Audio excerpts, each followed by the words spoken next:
বলতেন, সাদা কালোর ব্যবধান শ্রেণী বিদ্বেষ বা আমাদের তোমাদের শব্দ তৈরি হয় তার পরিবেশ ও সমাজ ব্যবস্থা থেকে। মানুষের জন্মগত অধিকার হচ্ছে শুধুই মানুষকে ভালোবাসার। নেলসন ম্যান্ডেলা, যিনি এসেছিলেন ইতিহাসের গতিপথ বদলে দিতে।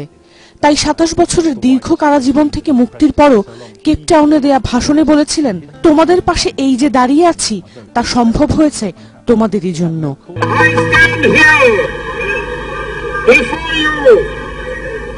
Not as a prophet, but as a humble servant of you, the people. তবে শুধু অহিংস নীতি নয়, প্রয়োজনে নিজের জীবনকে বাজি রেখে সংগ্রাম করতে হয়, সে উদাহরণও বোধ করি তার মতো করে এ শতাব্দীতে আর কোনো নেতা জানায়নি বিশ্ববাসীকে। 1961 সালে আন্ডারগ্রাউন্ডে থাকা অবস্থায় দেয়া প্রথম টিভি সাক্ষাৎকারে বলেছিলেন অসহযোগ আর আন্দোলন চালিয়ে যাবার কথা। Are you planning any more campaigns of non-cooperation? Yes. The Pietermaritzburg resolution makes provision for a campaign of non-cooperation with the government. মহান এই নেতার বৈচিত্র্যময় জীবন শেষ হলো 95 বছরে। 1918 সালে দক্ষিণ আফ্রিকার কেপ প্রদেশের উমাতাতুতে জন্ম নেন নেলসন রোলিহ লাহলা ম্যান্ডেলা। 15 বছর বয়সে আফ্রিকান ন্যাশনাল কংগ্রেসে আইনের ছাত্র হিসেবে যোগ দেওয়ার পর থেকেই বর্ণবাদের বিরুদ্ধে শুরু হয় তার লড়াই। 1956 সালে রাজনৈতিক প্রতারণার অভিযোগে গ্রেফতার, 4 বছর পর মুক্তি। 1962 সালে সহিংসতার উস্কানি দেওয়ার অপরাধে আবারও 5 বছরের কারাদণ্ডে দণ্ডিত। এরপর 1964-তে যাবজ্জীবন কারাদণ্ড। রবেন আইল্যান্ডে টানা 27 বছর কারান্তরীণ থাকেন তিনি।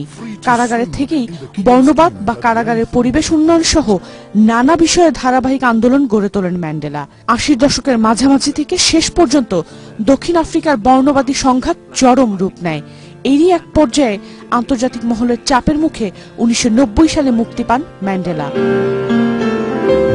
বর্ণবাদ বিরোধী আন্দোলনে জীবন উৎসর্গ করার স্বীকৃতি হিসেবে 1993 সালে শান্তিতে নোবেল পুরস্কার এবং পরের বছরই দক্ষিণ আফ্রিকার প্রথম কৃষ্ণাঙ্গ প্রেসিডেন্ট নির্বাচিত হন তিনি।